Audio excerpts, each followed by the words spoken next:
Сайн байцгаана уу. Өнөөдөр хэдүүлээ одоо мөнгө төгрөг албан тушаал ойр дотны хүмүүсээс илүү чухал болох өөрийн биеийн амьдралын утга учирын талаар ярилцъя. За таны амьдралын утга учир туйлын зорилго юу вэ? Аливаа хүмүүс өөрөөсөө гадна ойр дотныхоо хүмүүсийн төлөө амьдардаг гэж үздэг. Тэгэж бодцоходог. Тэгвэл өөрийнхөө төлөө амьдрна гэдэг нь яг яана гэсэн үг вэ? Үлсэхгүй, даарахгүй, зовхгүй, шаналхгүй бол болчих юм уу? Эсвэл бусдаас дутхгүй амьдрал болчих юм уу? Бүр эсвэл аль болох эдийн дээдийг эдлэж огт зовлон үүсэхгүйгээр жаргаж амьдрахыг хэлэх юм уу? Сүүдэр гэж байгаагүй бол гэрэл гэж юу болохыг бид ерөөсөө мэдэхгүй байсан. Халуун нэг амьдралдаа биендээ мэдэрч үзээгүй бол хүүтнийг хизээч ойлгохгүй байсан. Түүн шиг зовлон бэрхшээлийг амсахгүй бол хизээч туршлах суухгүй, хизээч ухаарахгүй, мөн жаргал ба амар амгалан чи энэ юм байна гэдгийг тунгааж ухаж ойлгохгүй. Тэгэхээр жаргал зовлон заавал хамтдаа байх ёстой юм байна хүний амьдралд. Тэгвэл хүн яах ёстой юм? Жаргахын тулд байнга зовлон амсах ёстой юм уу? Эсвэл зовж амьдрахгүй тулд жаргал гэж юу болохыг бүр мэдрэхээ болтлоо хордож туйлж амьдрах ёстой юм уу?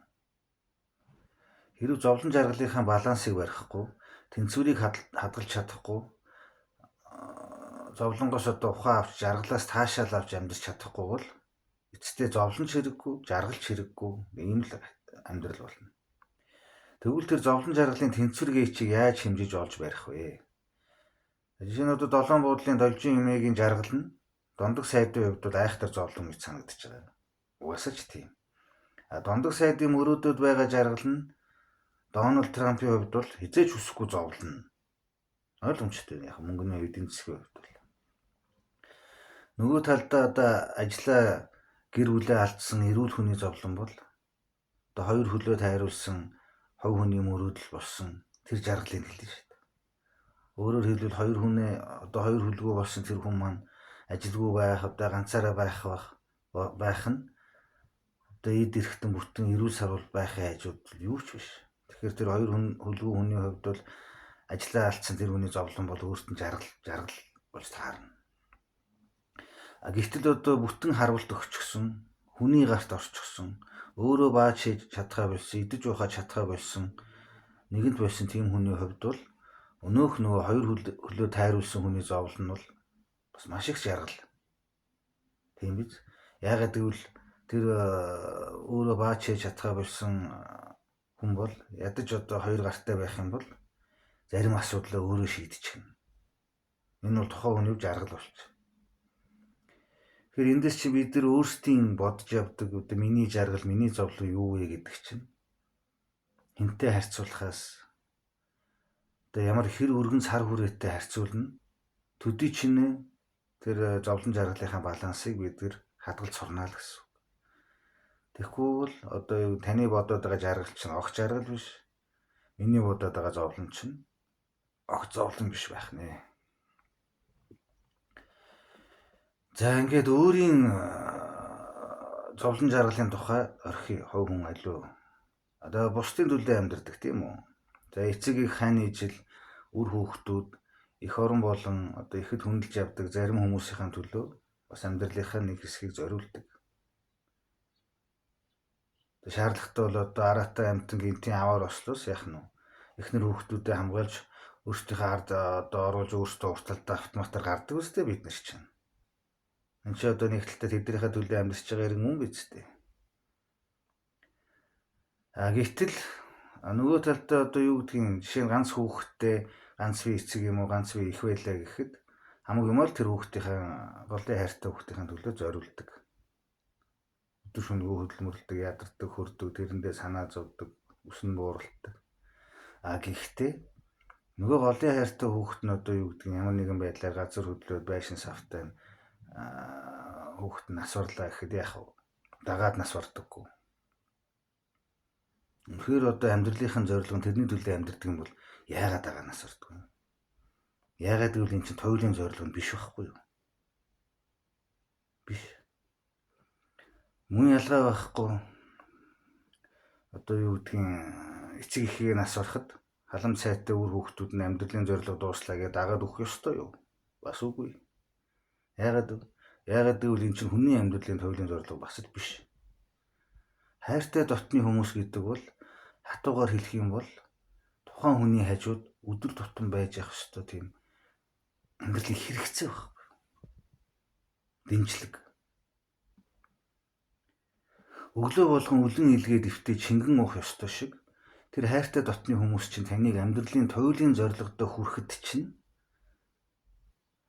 хэрэгтэй тэр өдөр бүрийн дэмжлэг юм. Та ч өөрөө тэдний хувьд мөн тийм. Тэдний өөрсдийнх нь хувь хүнийх нь амьдралын эрхэм зорилго, эцсийн туйлын зорилгодоо хүрэхэд нь өдөр бүр байж явах ёстой, дэмжиж явах ёстой, хайрлж хамгаалж халамжилж явах ёстой дэмжлэг юм. Тэгэхээс та мөн ялгаа байхгүй тухайн үр хүүхдийнхаа, тухайн эцэг эхийнхаа, тухайн хайртай хүнийхээ амьдралын эцсийн зорилго биш. Тийм учраас юу гэдэг нэг талдаа бид нар одоо юу гэдэг би одоо энийхэл төлөө амьдарч чинь, эдрийнхэл төлөө амьдарч чинь гэж нэг талдаа жүжиг мэтэн гэж худлаа ярих хэрэггүй. Нөгөө талдаа өөрийгөө хуурах хэрэггүй. Юу гэсэн үг вэ гэхээр тэд чинь зүгээр таны хувьд байнга байх ёстой. Байнга хайрлж хамгаалж явах ёстой. Байнга хариуцлага хүлээж явах ёстой. Тэр өдөр тутмын чинь хэрэгцээ. Дэмжлэг юм. Өөрөөр хэлбэл таны амьдралын зорилго шал өөр юм байх ёстой. За тийм ч учраас таны мах цусны тасархай байсан ч хин нэгний өмнөөс нэг ч удаа амьсгал авахгүй. Нэг ч удаа яг түүний тархиар сэтгэхгүй. Тийм учраас хүн бүхний амьдралын туйлын зорилго нь энэ дэлхий дээр сүнсэн ирээд махан биеэ орхиод өөр хэмжээст нар сар од гарагсын чанагш явхад оршдог тэр тухай угаасаа хүсээгүй бодогдож эхлэх ёстой. Тархин нормалны ажилтдаг хүмүүс бол дайрын шиг сармагчин биш бол эдхийн төлөө амьдрдаггүй бол нөгөө эдхийн төлөө амьдрдаггүй, амьдрахын төлөө иддэггүй, дахиад өндөгнөөс өндөө дахианаас үгээд нэг дээрүүд ярьдаг л байсан да. Эдхийн төлөө амьдрна гэж хизээч байхгүй. Хүн амьд байхын төлөө иддэг байхгүй. А яах гэж амьд байдгийг? Амьдралын туйлын зорилгодоо баг чулуу ойртохын тулд амьд байдаг. Яг зарим нэг одоо юу гэдгийг зүүн өмнөд Азийн ч гэдэг юм уу, Латин Америкийн ч юм уу, эсвэл одоо бүр Якут, Макут, Африк юу гэдгийг тий. Үнэхээр нэг сайхан хоолунд байнга идэхийн төлөө амьдардаг гэж хошигноод ярьдаг. Эдгээр чи амьдралын эрхэм зорилго байхгүй байна л гэсэн. Хүн сармагчин л гэсэн үг. Бид нар идэхийн төлөө энэ дэлхийд ирээгүй шүү дээ. Тийм байж болохгүй. Тэгвэл дайрын болно л гэсэн үг. За ийм учраас бид одоо яах гэж энэ дэлхийд ирдэг юм? Яагаад энэ хамгийн үнэтэй одоо агаар, ус, хөрш, шороо хамгийн үнэгүй байдгийг бидний эргэн тойронд. Үүнийг ойлгож тунгаахаас эхлүүлээд бидний хамгийн нандин зүйл болох нинжин сэтгэл, хүний хүмүүс, баяр гониг зэрэг нь ясан тохогдсон махан хувцснаас эсвэл таны энэ тархины эд эсийн сахилгаан соронзон орноос үүсдэггүй байхгүй. Таны биед хүрээгүй байхад та инээдэг. Таны биед эд эсэнд чинь чимхээгүй өвтгөөгүй байхад та уйлдаг.